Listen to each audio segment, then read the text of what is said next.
Avant de commencer, merci de bien vouloir vous abonner, de laisser un j'aime, un commentaire et bien sûr de partager la vidéo. Christian est face à son frère, il n'a pas l'air d'avoir peur. Il lui demande comment il a fait pour le retrouver. Martin lui dit que ça a été plutôt facile. Il lui dit qu'il était chez leur mère et qu'il a raconté un tas de choses qu'elle n'a pas bien compris. Christian lui répond qu'il n'a fait que dire ce qu'il aurait dû dire depuis. Martin lui dit qu'il aurait dû éviter de dire certaines choses. Il demande à son frère où il va, Christian lui répond qu'il quitte la ville pour être loin de lui. Martin lui dit qu'il a pensé un moment qu'il voulait le trahir, son frère lui répond que ce n'est pas le cas. Il lui dit qu'il veut juste s'en aller et qu'il ne peut pas le lui empêcher. Martin dit donc à son frère qu'il ne peut pas s'en aller car ils doivent parler. Il lui répond qu'il n'a rien à lui dire et qu'il ne veut pas l'écouter non plus. Au nouvel appartement de Sandro, il s'apprête à recevoir Camilo avec l'assistance sociale lorsque quelqu'un frappe à la porte. C'est une dame qui se présente, elle demande à voir Sandro Beltrán.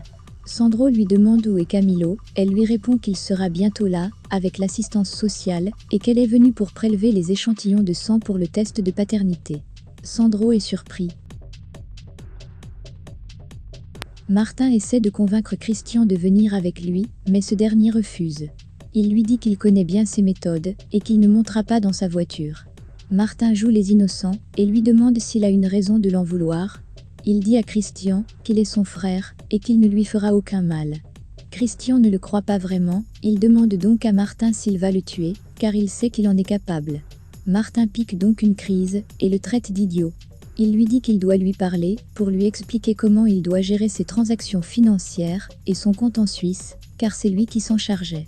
Il ajoute qu'ensuite, il pourra s'en aller, et s'il veut, il lui paye son billet pour la Chine, car après ce qu'il l'a obligé à faire à Marina, il ne veut plus le voir lui aussi. Christian se laisse convaincre, mais à condition qu'ils y aillent à pied, et que Carmelo ne vienne pas avec eux. Martin accepte. L'assistance sociale, comme promis, est venue avec Camilo. Suzy et Sandro essaient de se familiariser avec le jeune garçon. Pendant qu'au cabinet d'avocat, Horacio décide de rentrer chez lui, car il ne se sent pas d'humeur. En effet, après sa conversation avec Christian, il est sûr qu'il ne le verra plus. Andrés compatit et lui souhaite de trouver la force de se remettre, quel que soit son problème. Horacio le remercie et quitte le cabinet. Dans un café, Christian explique encore et encore à son frère comment se font les transactions financières et tout ce qu'il faut pour envoyer son argent en Suisse. Ça se voit que Martin n'a pas l'air vraiment intéressé. Lorsqu'il a fini, il dit à son frère qu'il excelle dans son travail. Christian veut s'en aller, mais Martin lui dit qu'il doit lui remettre quelque chose avant. Il sort une petite enveloppe de sa veste et la tend à son frère. Lorsqu'il l'ouvre, il est écrit « Ce n'était pas si difficile ». Christian ne comprend rien et lui demande ce que ça signifie. Martin regarde son frère sans rien dire. Christian commence à avoir la vue qui se trouble, on dirait bien qu'il a été drogué. Christian perd connaissance. Manuela est à l'appartement de sa sœur. Virginia lui raconte comment elles ont eu leur deuxième événement à organiser. Manuela craint pour la sécurité de Angel, mais Virginia lui dit que Lucas est sûr que personne ne va le reconnaître avec son déguisement, et de plus vu que c'est leur mère qui organise le cocktail, ils pourront agir s'il y a un souci.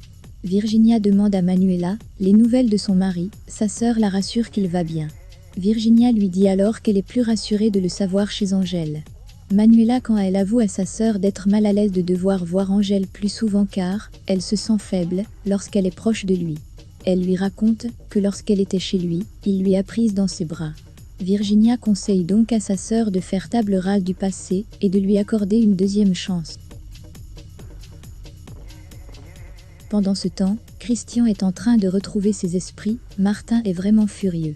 Christian lui demande ce qu'il lui a fait.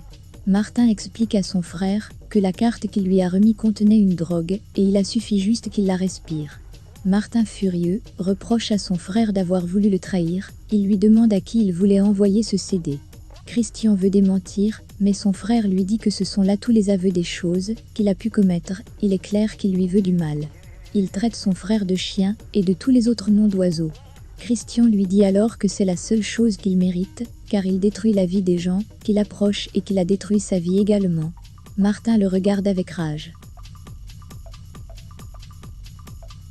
Manuela est à son appartement, elle repense au conseil que lui a donné sa sœur. Elle repense également à la journée qu'elle avait passée avec Angèle à son appartement et à ce qui s'est passé plus tôt dans la journée, lorsqu'Angèle l'a pris dans ses bras.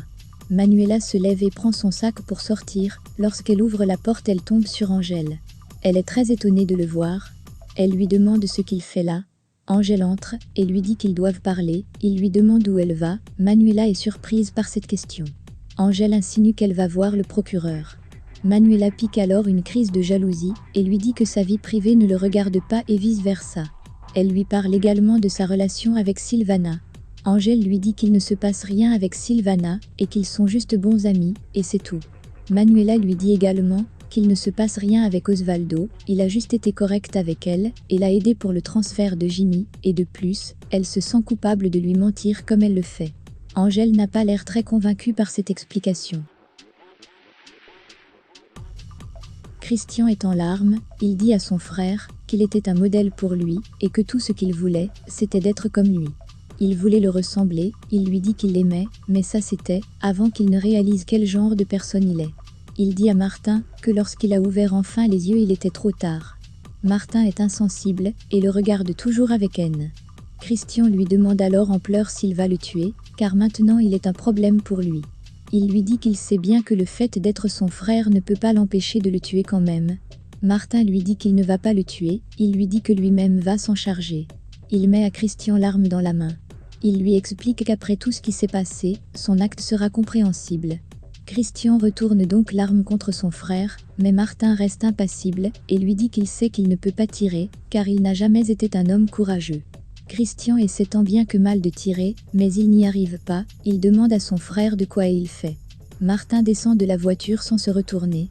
Martin a le dos tourné à la voiture, quand Carmelo apparaît du côté de Christian et lui tire une balle dans la tête. Christian est mort. Martin essaie de se contenir, mais il ne peut pas. Il est en pleurs, il vient de tuer son frère. Il a l'air plus atteint que lorsqu'il a tué Marina. À l'appartement de Manuela, les deux amoureux qui refusent de se l'avouer, se rejettent le tort l'un sur l'autre. Angèle dit à Manuela qu'il voit bien qu'elle la déteste, mais Manuela lui crie qu'elle ne le déteste pas, au contraire elle l'aime. Elle lui dit que depuis ce jour au marché aux puces, la seule chose qu'elle voulait c'est de se jeter dans ses bras, et lui dire à quel point il lui manquait. Manuela dit à Angèle qu'elle n'aimerait jamais quelqu'un d'autre que lui, qu'elle a besoin de ses baisers, et d'être dans ses bras. Manuela est en larmes en avouant à Angèle tout ce qu'elle ressent pour lui. Ce dernier également est très ému, et à son tour, il lui dit qu'il l'aime et que sans elle, il n'est rien. Il dit à Manuela que tous les tableaux qu'il peint représentent tout son amour pour elle. Après une telle déclaration d'amour, Angèle se rapproche lentement de Manuela qui se laisse faire. Angèle embrasse Manuela qui à son tour répond favorablement à son baiser. Pendant qu'ils s'embrassent, Horacio cogne à l'appartement de Manuela, elle hésite à l'ouvrir, mais Horacio continue de cogner. Manuela va l'ouvrir. Horacio est très inquiet, quand il entre, il voit Angèle. Horacio s'excuse de les interrompre, mais il dit à Manuela qu'il a vraiment besoin de son aide. Angèle lui dit qu'il n'y a pas de problème et les laisse. Topo va voir Lola à la taverne. Il lui parle d'avenir, Lola lui demande s'il envisagerait le mariage, Topo n'est pas contre cette idée. Tout de suite Lola accepte, Topo dit à Lola qu'il a même trouvé une école pour elle, et qu'il est prêt à la payer.